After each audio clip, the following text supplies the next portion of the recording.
Hello, everybody. Welcome to the XP Billionaires podcast. Rafe, Sky, and Mel coming at you very, very lazily. Well, we are? Wow. I didn't know we could be lazy today. I just assumed we were doing that anyway. Oh man, I should have taken notes. I'm a chump. All right, let's say hello, everybody. Sky, how you doing today? I'm fine. Yep, still here, still playing Xenoblade Definitive Edition, and I've started Trails in the Sky. I'm so proud. Yes, I know. I'm playing the PC version. Tell me more about that one. Rafe? Okay, yeah, okay. So Trails in the Sky is part of a monster RPG series. So the Legend of Heroes Trails series. It actually right now spans a total of 9 games with a 10th that hasn't been released in Japan yet. Also, 2 of the games never made it to North America, but there are fan translations available. They're all set in the same world, roughly within the same timeline. So there's a lot of beautifully written storylines, the ability to bring characters in back and forth, a timeline that starts with Trails in the Sky, continues into Trails of Cold Steel, and Cold Steel and the unreleased series, Trails of Blue and Trails of Zero, tend to kind of overlap with each other. They're just in 2 different areas of the world. I haven't played the two yet, but it's a wonderfully written turn-based RPG. The characters are wonderful, well written. It's just there's something about it. If you took, I want to say, 1930s ish Earth, give or take, and added orbital technology, which grants, electricity, power, the internet in some cases. Like there's really a lot of nice advances. Like Trails in the Sky, like this is in the Kingdom of Liberl, their biggest thing is airships. So traveling is so much more fun and interesting, even though I know in the first game you don't get to do much of it. But I've been obsessed with these games since I started playing Cold Steel, and I can't get over it. We've got Trails of Cold Steel 4 coming in a couple of months. I'm over the moon because that's going to finish off that storyline, and I'm ready for it. Very cool. Thank you. Yeah. I only just started Sky, so I figured he would be better at describing it. Yeah, you're starting out like I've finished the first game in Trails in the Sky. I'm working on the second one of the 3.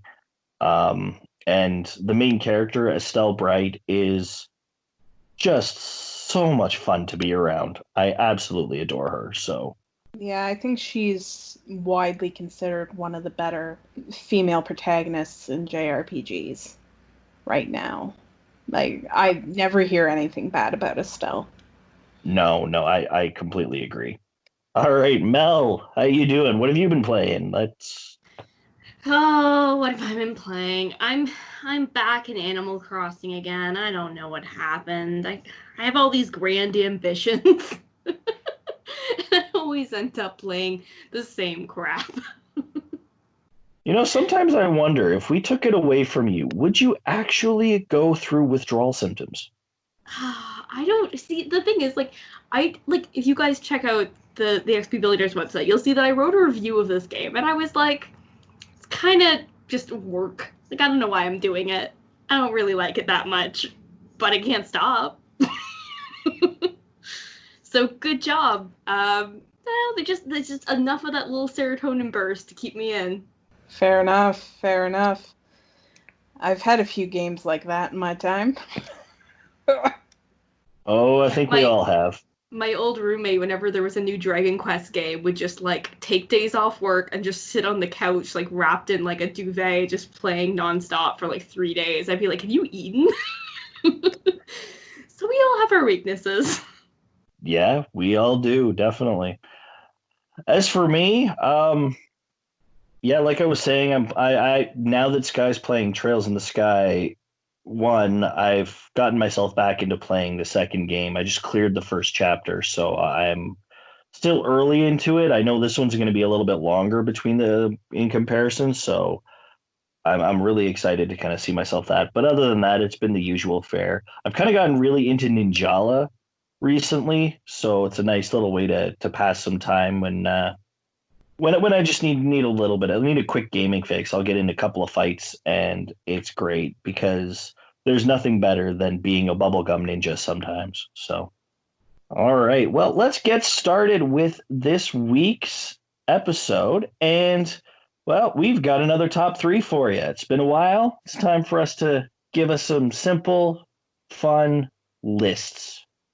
I hope you guys like these, honestly, but again, you can always send that feedback to our email address, xpbillionaires@gmail.com. And if you have ideas for top threes, let us know too. Like it'll give us something else to put there down the road. We don't do these as often as you guys might like, but if there's one you want us to do, let us know by all means. That being said, this week, we're going to be ranking some of the RPGs that did not get any type of sequel story within their existing world. So we are selecting straight up standalone RPG games. We tried to be as strict as possible. There might be a couple of choices that may or may not officially qualify, but we're going to discuss those as we go because I don't know. This one, I think maybe we just didn't set the criteria efficiently enough. I don't know, but I will let you guys be the judge. I think we've still got some good choices here. Now, just so you guys know, on the day we recorded this, it is June 28th, 2020. So if a sequel gets announced tomorrow, that's not our fault. So don't yell at us. Yeah, come on, guys. I'm kidding. You guys are nice. Yeah, no, we love you guys. Don't worry. But that out of the way, let's get started by giving off the number three choices. And the first number three we're going to get comes from Sky. Let's hear it. Hey, well, my number three is going to be Torment Tides of Numenera.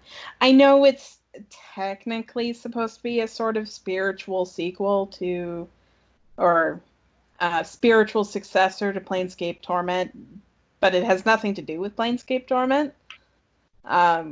It's a totally different setting, and it's completely turn-based.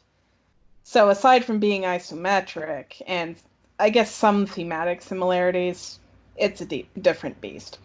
Anyway, it's a fantastic game. Like, it's based in Monty Cook's RPG setting, Numenera, which works wonderfully adapted to an isometric video game. And there's lots of choices, lots of different ways to go through the story, and different playable characters to use. And you should always use because is awesome. There can't really be a direct sequel to this at any point, so this is a pretty safe entry as a standalone game.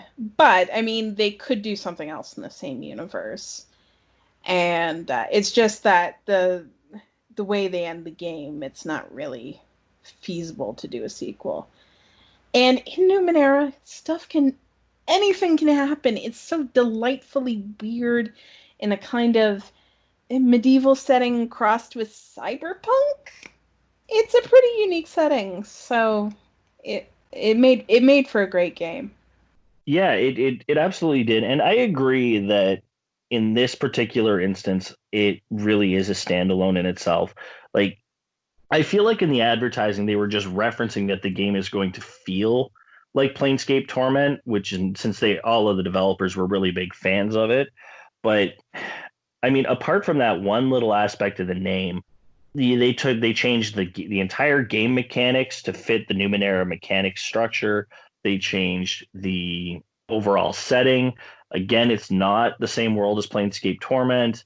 It really is its own game. It just happens to share a name with another game in that respect. So it's yeah, I think that is an excellent choice, and the game is awesome. Yeah, it's a lot of fun and very good if you like to replay things because there's lots of like you would need to do at least a few runs to see everything that you could do in this game.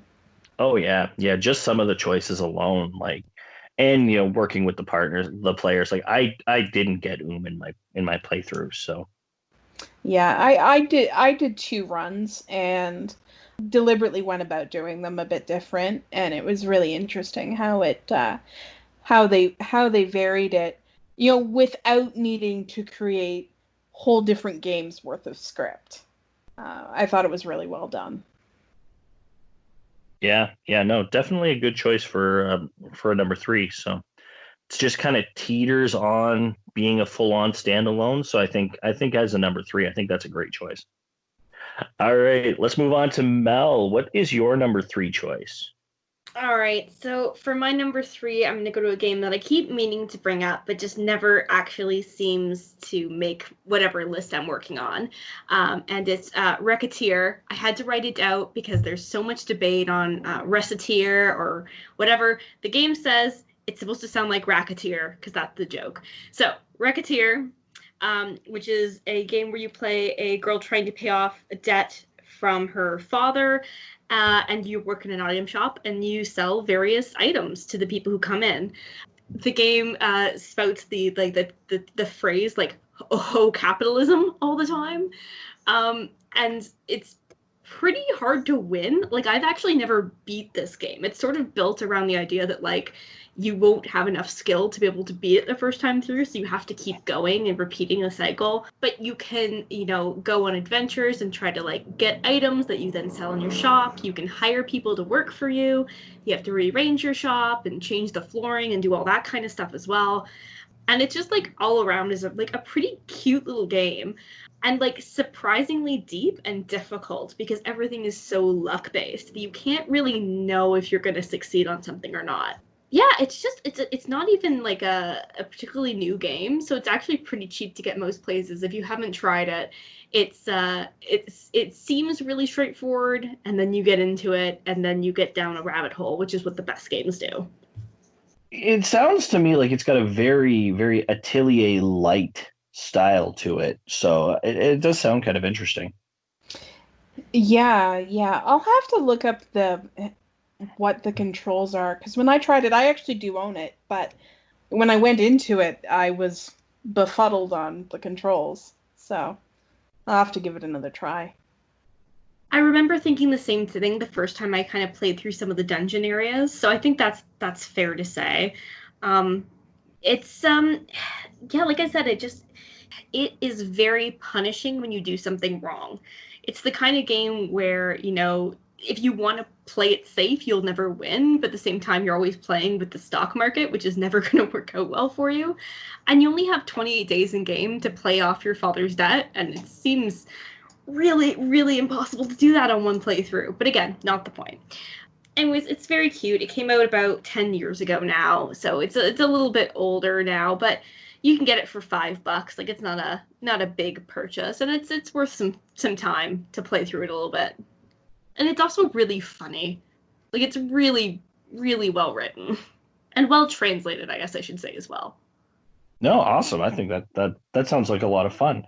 Sky, if you're having trouble with controls, let me take a crack at them. I'd be interested to give it a shot at some point. So, Well, I couldn't even get beyond the menu, but it could have been a technical issue because I know sometimes, as we learned recently when I tried to play Trails in the Sky, there had to be some work done before I could even boot the game properly. So um, maybe there's something I need to do. Yeah, yeah, give it another try. It's a fun little experience, and again, you can keep playing it as many times as you want to. But I should. This is again an experience where I should probably finish it. I should probably invest in doing a full run through to get to the end. Um, but again, every time you play it, it's randomized, and you can just keep looping it for as long as you like. So get ready for new game plus plus plus plus plus plus plus. And apparently there's a challenge or survival mode now. I don't remember that being a thing when I played it a couple years ago, but hey, if you want to try survival or endless mode, go for it. Yeah, sounds like fun. All right. Yeah, we'll definitely give that a shot again. All right, moving on to my number three. My number three is Code Vein, the only Souls-like I've ever been remotely good at. This honestly was just a ton of fun to play. First off, it had some of the most interesting and delightful character customization options. I really wish there were kind of a few more like actual outfits to work with. But when it came to accessorizing things like that, that was a really, really excellent system. So I certainly did like that. The combat itself was fast and efficient, and it had a really, really decent, if very anime kind of story. Like I'm not usually a big fan of vampire themes typically, but for the first time I've encountered a vampire story that didn't feel like a vampire story enough for me to just completely disregard it. I find vampire stories are either too classic Dracula vampire story, like to a T, or they're nothing like a usual vampire story, and therefore you're like, then why are they vampires? The best vampire stories are in between those two things. Yeah, and I think Code Vein did a really good job of being right then and there into that story. And it's a game that I don't necessarily feel like it needs a sequel, but if it ever got one, I mean, I would totally play it because it was tons of fun. All right, so that's going to be our number threes. Time to move on to the number two choices that we've come up with. Sky, you're back up. What is your number two standalone RPG? I'm gonna go with Jeanne d'Arc for the PSP. It's bloody brilliant. So basically, what it is, I think I've mentioned it here and there on the podcast, but a general overview is that it's a fantastic retelling of the Jeanne d'Arc story. So fantastic as in fantasy. So level 5 brought this story alive with beastmen and monsters and magic knights. They have armbands that turn them into magical knights. And all this with strategy RPG combat. Now, you'd think the story would be predictable. Not as predictable as you'd think. And it's not terribly beginner friendly because it can be very difficult in places, but for those who can hack it, it's a good time, and it's really cleverly done. They made it familiar enough to those who know about the Jeanne d'Arc story to feel like a proper retelling, but they brought all this fantasy into it and just made it colorful and alive. And I could spend hours fusing crystals in the mouth of a giant toad. Yes, that's a thing you do. This game's version of Toady. Oh, I love it. Yes. Toady was almost the level 5 mascot at one point because he was used in a couple of games. He was in another one, Rogue Galaxy, which, well, let's just say this isn't the last time you're going to hear about that game today. But with Toady in that game, he would actually eat your weapons. He would eat two of your weapons and combine them into a better weapon. It was, it was priceless. In Jeanne d'Arc, he eats these crystals that you use to like upgrade your playable characters and makes them into different and better crystals. So, yeah, I spent a lot of time with that toad. It was fun. It's always a good time with Toady. That's what I've learned. Yep. All righty, now excellent choice there. That's a fantastic game. Mel, I want to hear about your number two because I've actually been really curious about this game. So, Well, I don't know what I'm gonna have to say to you, because the reason I picked this game is because I've never actually played it. Oh no. The game in question, for those of you who are curious, is Jade Empire, which is a BioWare game. I love BioWare games. I don't think I've played any that I haven't, at least to some degree liked. Andromeda. But it was like an Xbox exclusive like 15 years ago, and it has such a good reputation, and it's got this like great mythology and sense of place. And I mean, the reason it didn't get sequels wasn't because it wasn't any good. It's because, Dragon Age started up and it was such a big property, right? So it's like it was like the wrong time for Jade Empire.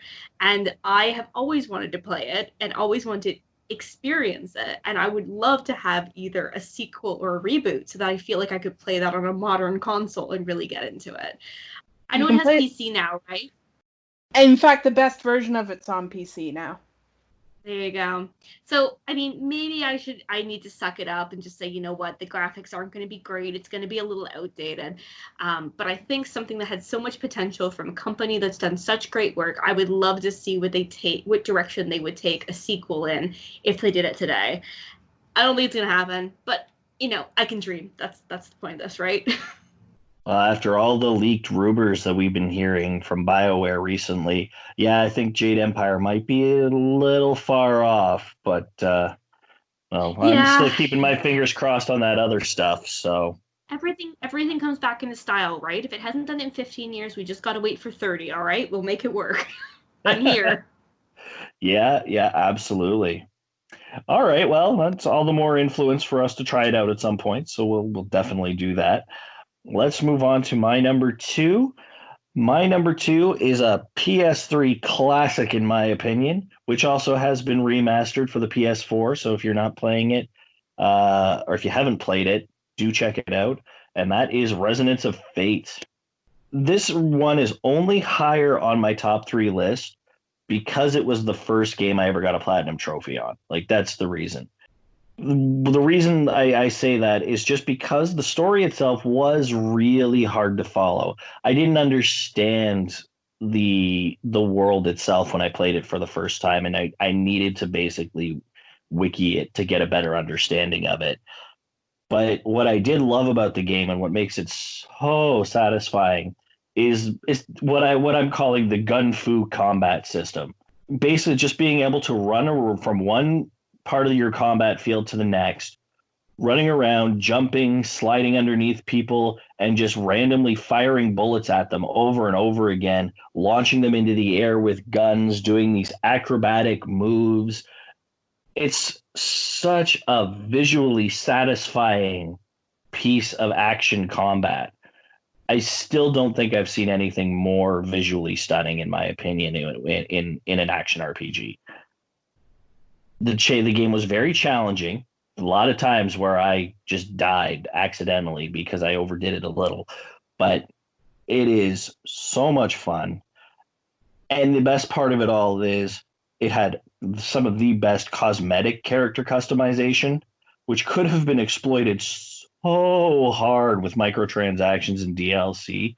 But this game was released just early enough before that fad started to kick in. So I am very grateful for that. And lastly, like I can never get over how ridiculous gun customization looked in this game. Like when you're doing it on the little map for in the menus, just imagining what that gun would really look like if it was real. It's the most ridiculous thing I've ever seen, and I always get a good laugh out of it. Yeah, none of them should be even able to lift those guns. It's hilarious. But I mean, the end result is this absolutely incredible acrobatic gunfire combat that is just wild. Yeah, if you guys haven't played the game, if you just go on YouTube and look up the intro scene, like that scene doesn't look that much different from what the combat would look like. It is just that stunning, and I cannot get over that. And it's just one of those things that will always be with me. I haven't actually played the game since the first, well, two playthroughs I did because you needed to play the game a second time in order to get the platinum trophy.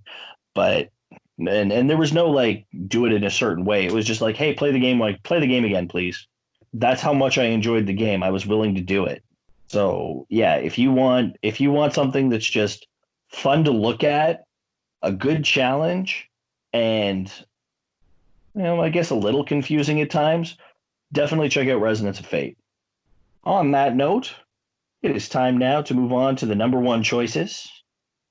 What topped all of our selections? First up, Sky, what is your number one? I'm gonna go with something I played just earlier this year. I'm going with The Alliance Alive, which is, far as I'm concerned, a modern classic. By the writer of Suikoden. It's a wonderful game. It's feature rich, filled with exploration, and it's colorful, almost storybook like, except the storyline is actually quite serious most of the time. But it's also really well balanced with humor, so it never gets like overwhelmingly heavy. And he did a wonderful job of wrapping the story up by the end. So there isn't really space for a sequel. But that just leaves Miriam free to come up with another wonderful story and world. And funny characters like Robbins the talking penguin. I want a plushie of Robbins. I wish I could make plushies because I want a Robbins. I feel like the world would be a better place if we had more talking penguins. Right? We'll just start replacing humans with talking penguins. Right?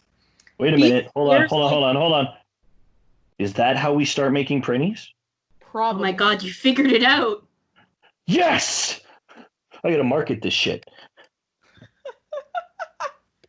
One of my favorite things about Robbins, other than him totally hamming up every cutscene after his introduction, like he's amazing. But if you look closely at his helmet, it's a fish head. Like there's a fish head carved into his helmet.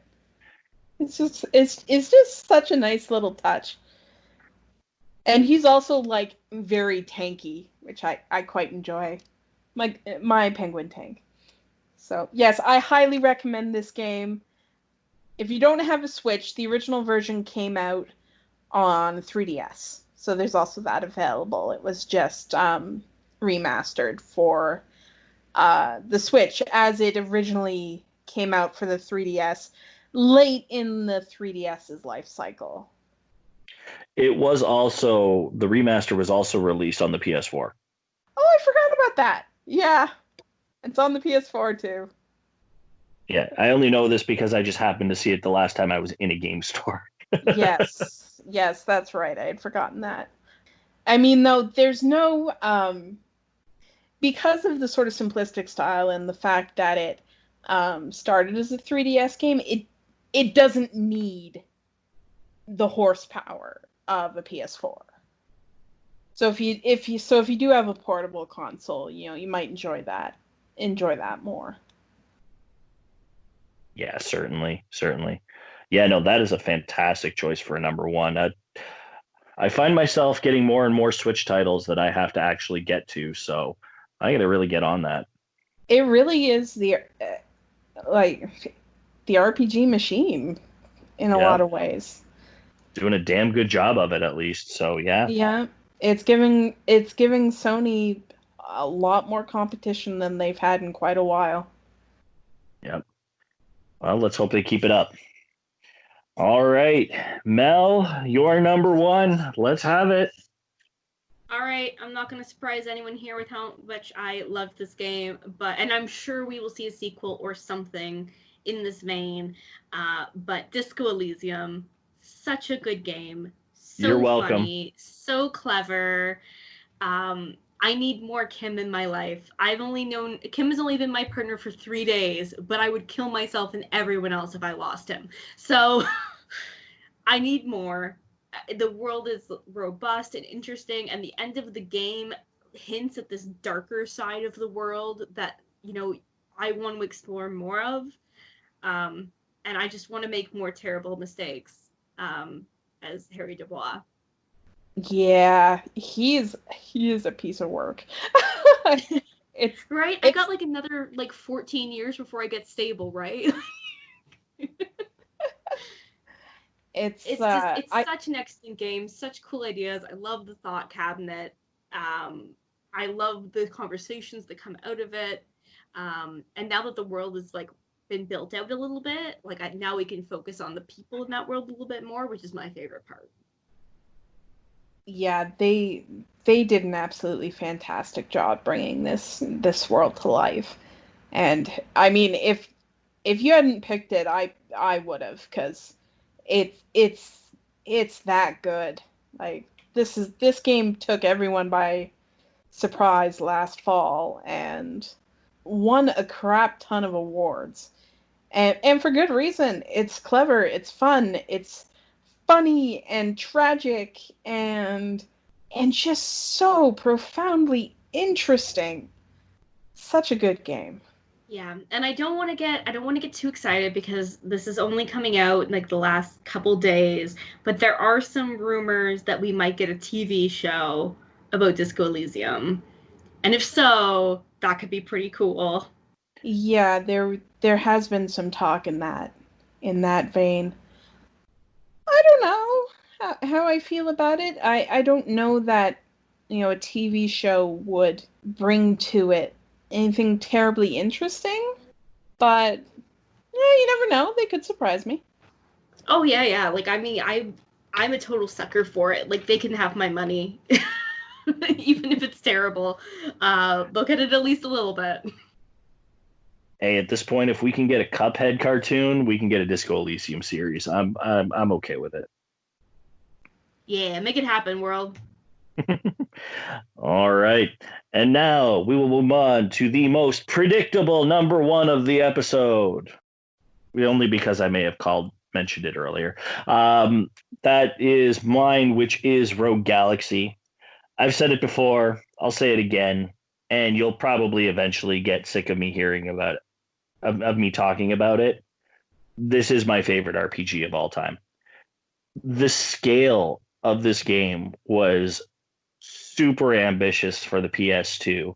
They created a universe that is so large that did not have loading screens. The cast of characters are all amazing in their own right, and the story keeps you on the edge of your seat right from the beginning. If you need a game about space pirates with minimal piracy, like this is the game for you. Like you get that very, very Star Wars feel from the beginning. The lone kid who wants to go into space on the desert planet gets picked up by two space pirates who basically mistake him for someone else, and he becomes part of this crew, and they're basically looking for like this ultimate treasure planet. So you travel through a whole bunch of planets within the galaxy, all of which have their own cultures, designs. Each one has just this very different feel to it.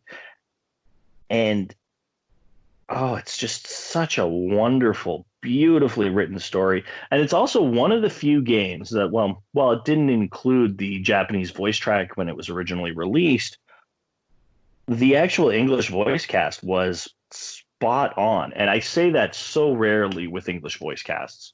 So, like, I give it the beautiful amount of kudos for the work that they put into it. Yeah, and it's visually one of the most impressive games on the PS2. It's sort of a stylistic predecessor of Ni no Kuni. Not in the Ghibli style, obviously, but it had that same sort of TV show animated feel to it. And the best part of it all is it was upscaled a little bit and re-released on the PS4. So it does give people a chance to play the game. It was actually one of the first games that got upscaled when they started doing that to old PS2 titles. So, you don't have to go and hunt a copy down for the PS2. You can get it digitally, super cheap. I highly recommend that you do if you haven't played it. No matter how many times I've played it, I still consider it my game of all time, and I've maybe only played it through twice, but It's got a lot of heart. it does. It does.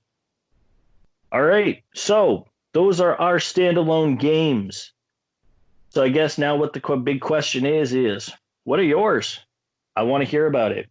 Let us know. You want to let us know communally, do so through our email at xpbillionaires@gmail.com.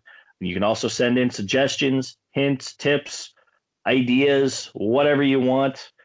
We're more than happy to listen, and we'll do our best to respond at any given time. So please send us information or talk to us personally. You can find me on Twitter at BillionairesXP. You can find me on Instagram at Rafe Thegram. Sky, where can everyone find you? I'm at SkyKnightXP on Twitter and SkyKnight.xp on Instagram. And Mel, where can everyone find you? You can find me at Feminist Gamer on Instagram or Feminist Gamer 3 on Twitter. And I run a D&D game on Twitch, and I am a regular writer on the Geek Gamer Authority website, so check those out. Awesome. Fantastic. Everybody do that. That's an order. All right. And don't forget to check out our website for quickfire reviews, written features, more information about us, who we are, what we do, what we love. That's all on our website, xpbillionaires.ca. And our monthly newsletter will be available on coffee.com/xpbillionaires. All the links are down below for where you can find us. Feel free to send us a donation if you're interested. And if not, share the love. Let's grow this RPG community. I want to see it. I want to see it larger and larger every day. All right. So that's going to be it for us this week. And my only words of wisdom today are, even without a sequel, these were just some great examples for you to keep gaming. So make sure you do so, and we'll see you next week. See ya. Bye-bye.